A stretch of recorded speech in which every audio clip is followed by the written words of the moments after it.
Many Western Muslims have to cope with assumptions about race as much as religion, but increasing numbers of converts don't have that problem. Fidelma O'Leary was born in Cork into a devout Catholic family, but followed that well-worn emigrant trail to America almost 20 years ago. I grew up in a household that prayed the Angelus when the church bells rang, prayed the rosary as a family together almost every evening. For Mom and Dad, you know, being Catholic wasn't just about going to Mass on Sundays. Being Catholic was something that happened every day. That's why I think for me, being Muslim and praying 5 times a day, it's easy.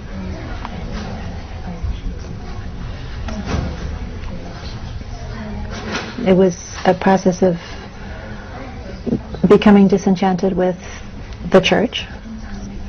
I just pulled away from being a traditional Irish Catholic.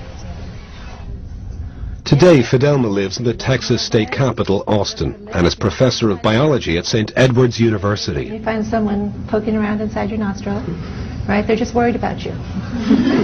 Okay? A college friend of mine gave me a copy of the Quran. I was pretty darn excited to know that there was actually a religion that was what I believed.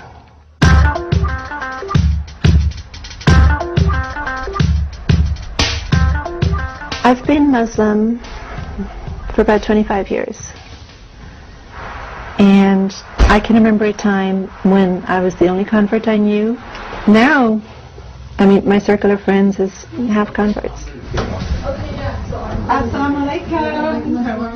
Most Friday mornings, Fidelma hosts a prayer group at her home, and among the faithful are 2 other Irish converts, Eileen and Michelle. Hey, we're 3 lovely lassies from Erin.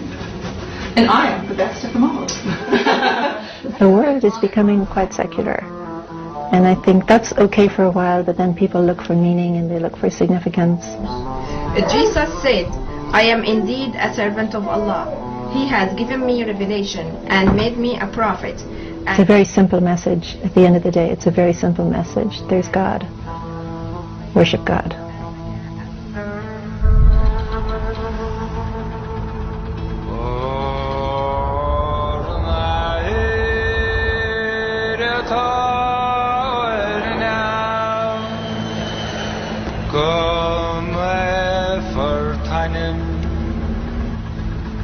We followed Fidelma and her daughter Sarah back to Cork during the Christmas holidays. The journey would deliver an intimate encounter between a modern Muslim and Catholic tradition. When I first told my family I was Muslim, it was difficult for them to hear. They identified very strongly with being Catholic. It was hard for them, and they knew nothing about Islam.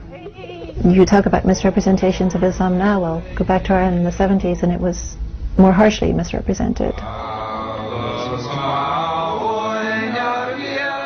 I don't think you gave me a kiss. Give me a kiss and a hug for your auntie. What's your favorite auntie?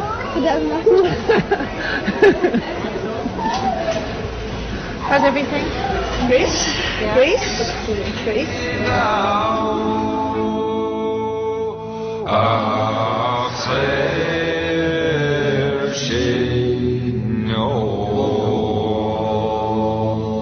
This is the small little part of Cork City that I grew up in as a child.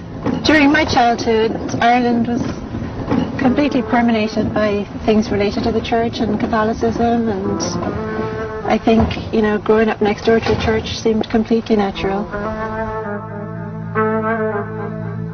Even after I became Muslim, I used to come there from time to time with my parents just to, you know, show them that respect, and brought my kids there so they could see it.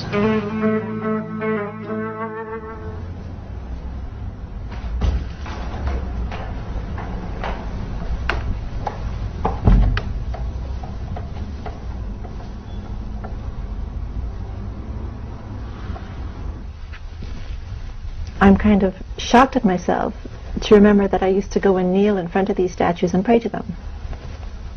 And the thought of kneeling at a statue of some virtuous person who passed away and praying to that person is ludicrous to me.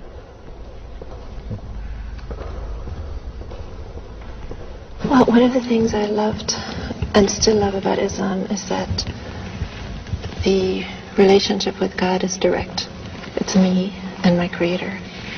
And I don't require clergy people. I don't have to go through clergy to have access to God.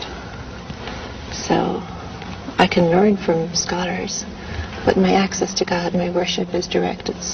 I stand before God and I worship, and I ask for help and I ask for guidance, and it's a very direct connection. And that means an awful lot to me.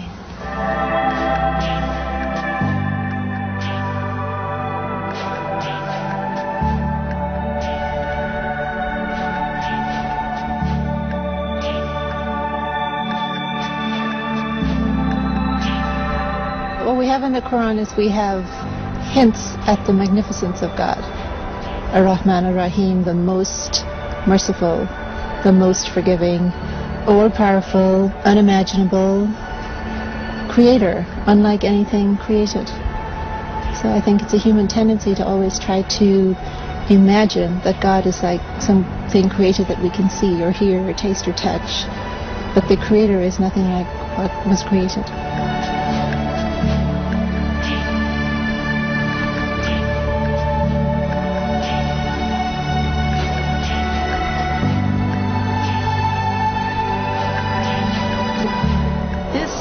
God's creation. Yeah.